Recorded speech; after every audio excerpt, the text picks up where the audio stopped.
The Lions have entered free agency, and Chet and I have very differing opinions on where we think they sit. Well, you bet we do, Bill. For once, we just don't agree, do we? I can't wait to see who's right in this whole thing, or if any of us are.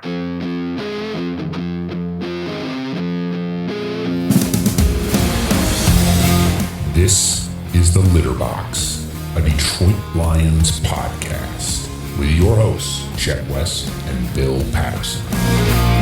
Lions Litter Box fans, welcome back to another offseason update. Bill and I are going to break down some of the free agency signings and maybe what we are hoping will happen still to come in free agency and possibly the draft and where we can fill some holes. Bill, you and I have a pretty different take on the progress so far for the Lions and their free agency so far this offseason. Where do you want to start with your side of the story here? I think we need to clarify where we are.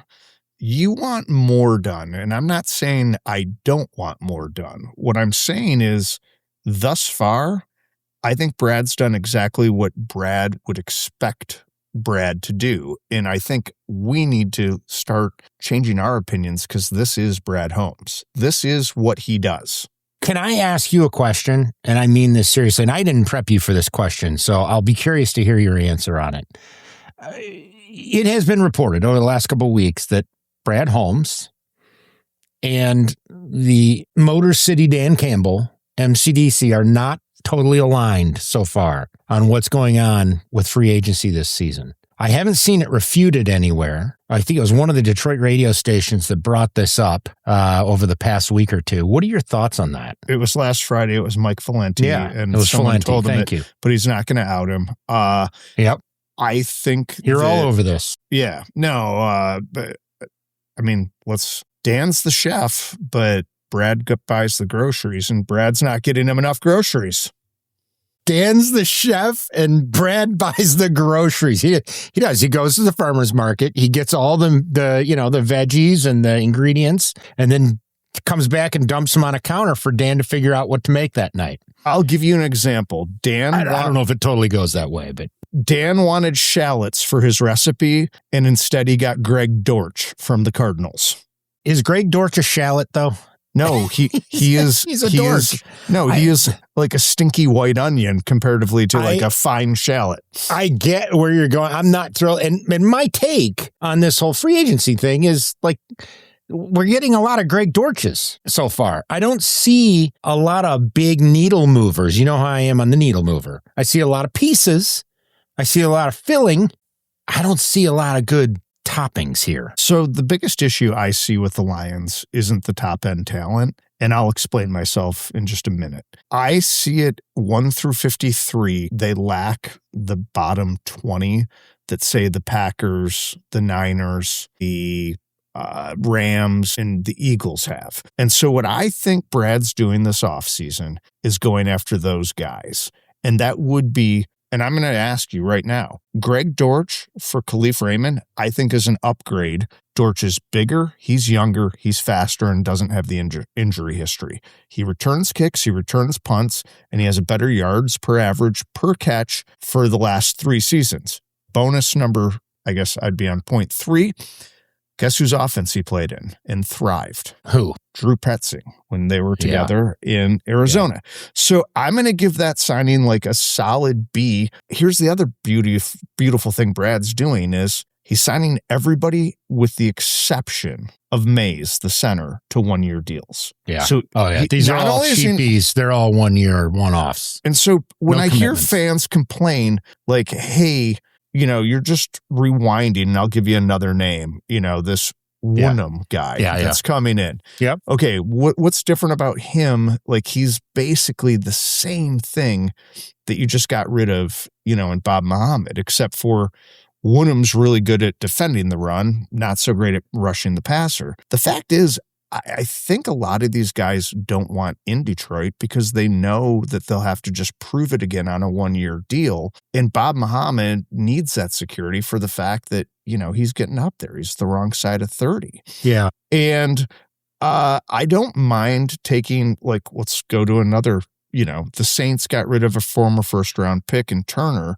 Is he going to be great? No, but I mean, the risk-reward is clearly in the Lions' favor. Same thing with the defensive tackle Adams. Same thing with the linebacker Clark. Like, none of these are sexy signings in their own, but it sure makes the linebacker room look better, should Campbell or Barnes get hurt. I mean, re-signing Trevor Nowaski and Tom Kennedy to the practice squad really didn't move the needle for me.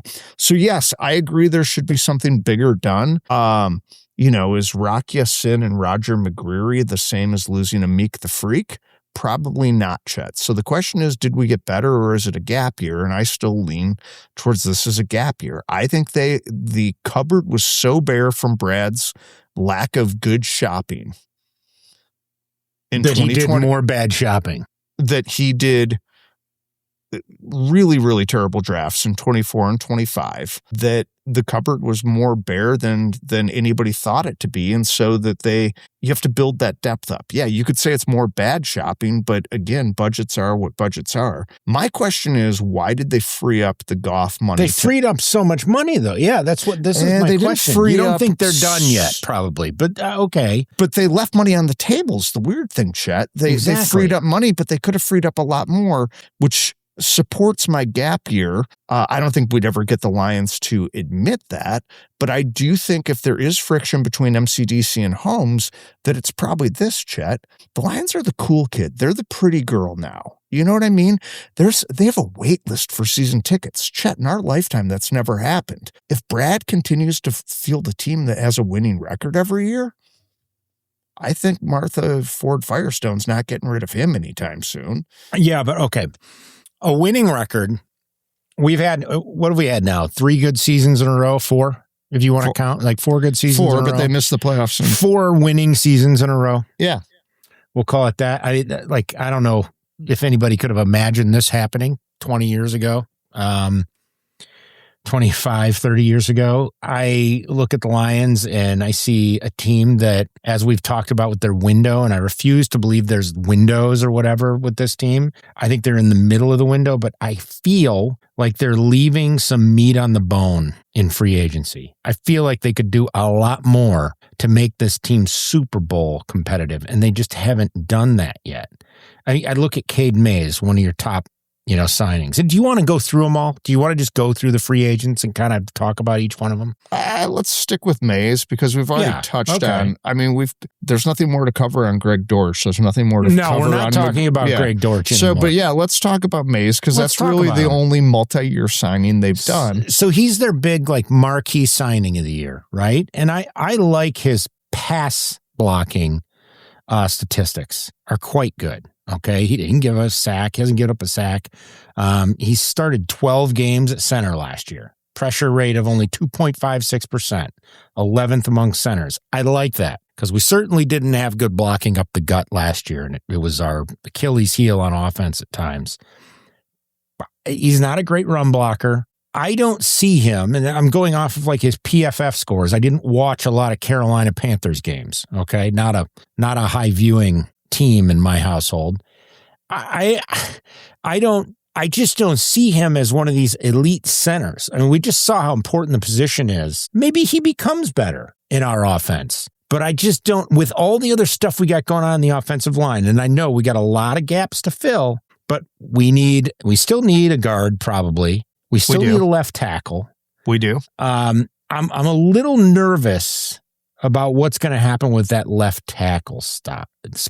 Well, hold on. You're throwing a lot at me. Let's go back to Mays. Okay. All right. Number one, I would say no. Is it the sexiest signing? Absolutely not. But think about what happened in front of them. Nobody knew that Tyler Linbaum would break, that the Raiders would break the center market for that, which then Connor, the Bills center, McGovern or whatever his name is, re-signed with them, so they didn't let him go. So those were the top 2 guys. So one you couldn't afford or wouldn't have ever justified that contract. Everybody's saying the Raiders overpaid. 2, your next target didn't become available, and then the third target went to your division rival when Drew Dahlman mysteriously retired for the Bears. via trade. So you were left with the fourth best option. You went out and got the fourth best option, which is the biggest need the Lions had. So here's my thing is, I know a corpse would probably be more effective than Graham Glasgow was last year, but we have to admit Mays will be more effective. My other point is, Chet, you're only, an offensive line like moves in synchronicity, and you're only as good as the guy next to you. Let's just say that it looks like Sewell stays at the right side. Let's just say Ratledge earns the job next to him. Yep. That's what Mays has on, that side. Let's say the Lions draft a guard and then pick up a free agent or trade for a free agent left tackle. All of a sudden, he goes from being one of the better guys on the Panthers line to being the worst guy on the Lions line. I'll take that all day long. I think you're going to end up seeing the Lions draft a tackle. I think a tackle is what they're projected to get. Yeah, that's what every projection I've seen so far is they're going to get like the second best tackle in the draft behind the guy from Penn State, whose name I honestly can't pronounce. I try my hardest. I don't like that at all. It's what they're projected to do because left tackle is a premium position. And there's, like you said, and anybody out there left to grab at left tackle, they'd probably be better off using their first round pick on a left tackle. And my guess is they'll use one of these guys that we may talk about here in a minute as a guard. I don't know. This is where I start to question, like, what's the left side of the line going to look like? And then there's all this talk about, they draft a tackle, put him in at right tackle and move Panay over to left. Maybe that's the strategy. I don't love that either. I don't love that. And then Larry Borum played here in Chicago. That was another signing they had. Yeah. He is Skipper's replacement. He is a swing tackle, nothing more, nothing less. Right. So no, I would say like the individual pieces are underwhelming. I do think it brings up the depth and raises competition. So in that regard, I think it's good. The other thing that I think is very subtle, and I think it doesn't get said about it, but right now the top 5 youngest teams in the NFL, and the Lions were one of the 5 oldest teams going into this offseason. They are now 4th. And it goes the Dolphins, who are, they're not even in rebuild mode. They tear down, the studs aren't even there. Like there might just be a concrete slab. The Jets, the Packers, who you're chasing. I don't care what anybody says. That's the team you're chasing, the Packers. Yeah. The Lions at 4th, and then the Chiefs are 5th. Okay, outside of the 2 teams clearly in rebuilding mode, the other 3 or other 2, I'd like to consider peers or someone that you emulate. And so if you can raise the level of competition, raise your floor, get younger, and provide greater depth, which again, I still think the 42 through 53 man roster has been one of the worst in the NFL. Like there's only so much you can do year over year. And so what I mean by a gap year is that will the Lions still be in playoff contention? Yes. Is there enough talent on this team, barring a Jared Goff injury, to win 10 games? Absolutely. Unless they make bigger moves, they are not a Super Bowl contender. I have a couple ideas for you that I'd love to share in terms of what I think would be bold, brass moves to get you to the Super Bowl. And we'll see what you think of them. Okay. All right. Well, let's get through a couple of these other guys I'm curious about for free agents. What are your thoughts on Isaiah Pacheco? I think you just got cheaper. Okay. Yeah. From David Montgomery. Yeah. I think he's on a 1-year deal. I know that. It's not even I think. He's younger. He has less wear on the tires. So I think that's a position that you potentially got better in. And he's got some injury history, right? But so does Montgomery at this point. We'll have to get into this in another point, but Brad Holmes giving out extensions to guys when you don't have to is another thing. And I will literally lose my mind on this pod if we find out that the Jared Goff, cap savings or, paying him the bonus and getting that money is used to pay players we don't have to. I think it's going to be used to pay Gibbs or Campbell or somebody. You don't pay a running back and you don't pay an off-ball linebacker. I think it might be used to pay one of them. But Pacheco, I don't think so. I think he's a strong physical back like Montgomery. I think he's got maybe a hair more athleticism. And he's younger, like you said, and cheaper at this point. So I'm a fan of that signing. I would not have wanted to bring Monty in on a multi-year deal after his knee injury last year. I just don't think he ever quite got it all back, or 2 years ago. He ever got it all back, in my opinion. I'm happy with the Pacheco signing. I know that's a little bit, Some people are not going to like me for saying that in Detroit because everybody loved Monty, and I loved Monty. He was great, but his time came and went. Yep. I don't hold your sentimental value towards players. Okay. But yeah, so if we just go through the offense. Yeah. Can I tell you why I'm bullish on this? And this is going back to my question in terms of what you'd like to see them done. Dortch versus Raymond. I think we can objectively admit Dortch is an upgrade. He's younger. Okay, I already made my case. Okay, then we side Tyler Conklin is the third tight end behind Sam Laporta and Brock Wright. Yep. He's better than Zylstra or whoever they rolled out there. Okay. He's probably better than Brock Wright, to be honest with you, even though he's getting up there in years. Okay, so wins so far. Larry Borum's an upgrade over Dan Skipper. I would say yes, that's true. Okay, fine. And then Mays is an upgrade over the corpse that was Graham Glasgow. Teddy Bridgewater is neutral with Kyle Allen. But for whatever reason, I think he's probably better. Okay. That you're only supporting my point. Okay. And then I think we can agree, even though Montgomery may or may not be a better player this year, the Pacheco signing is a better signing for the Lions. So I'm just doing offense, and right now I'm going to say Brad Holmes won that. I disagree because you're upgrading outside of Montgomery and the Pacheco swap there. You're upgrading garbage.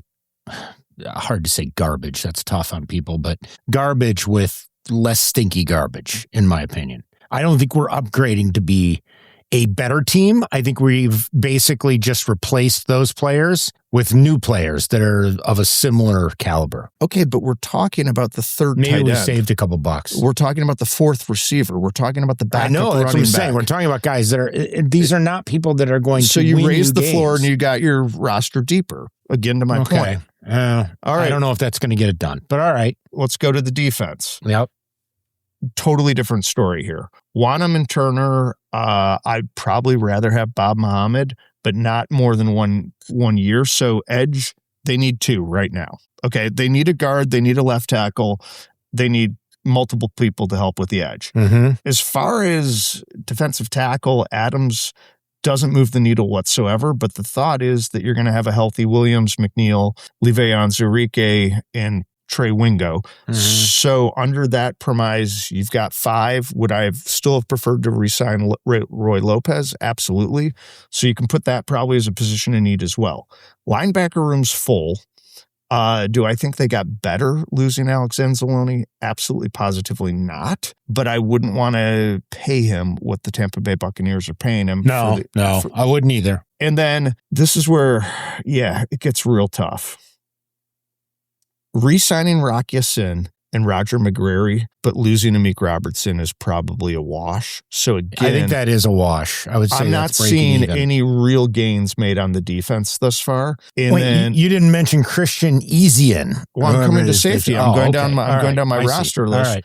And no, is that an upgrade? I mean, if we know Branch is going to be out a lot of the year, if Joseph doesn't play, again, this is another need, and this goes back to my gap year because they only have 9 draft picks. I mean, even if they hit like on the first 4 picks and traded back to get a top 100 players, chat, there's too many holes on this roster to fill with. But I think we're getting to the point here where we're filling holes with guys that aren't really big time play caliber guys. Okay. Well, do you expect these guys to put them over the edge and get them to the Super Bowl? No, because you're calling it a gap year. But so what's the point if we're not trying to play in a Super Bowl at this point? But that's the point, is the Lions view this differently than we do.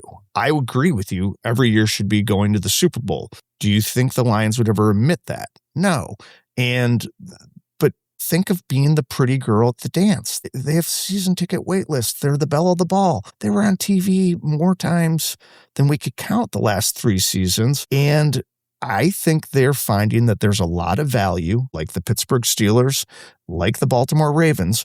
Neither of those teams have even been close to a Super Bowl in the last 6 seasons. But guess what? They're on TV all the time. They sell out. They have waiting lists, and they usually win between 9 and 11 games. So we're okay just being that team for right now. No, I didn't say I was okay with it. I'm saying. Who do you think? What do you think they have left to sign? Let's get past like the garbage they've gone through already here. Well, what do you think they got left in the tank? Do you think they got another signing?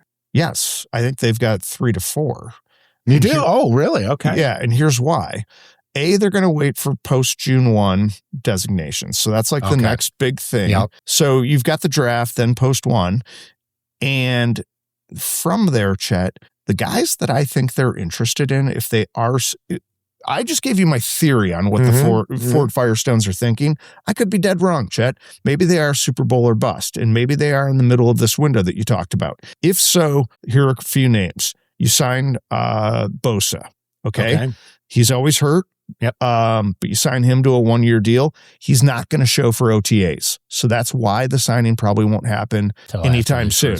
Same thing with Cam Jordan. He's not coming to OTAs. Matter of fact, he probably won't practice. Same with Bosa.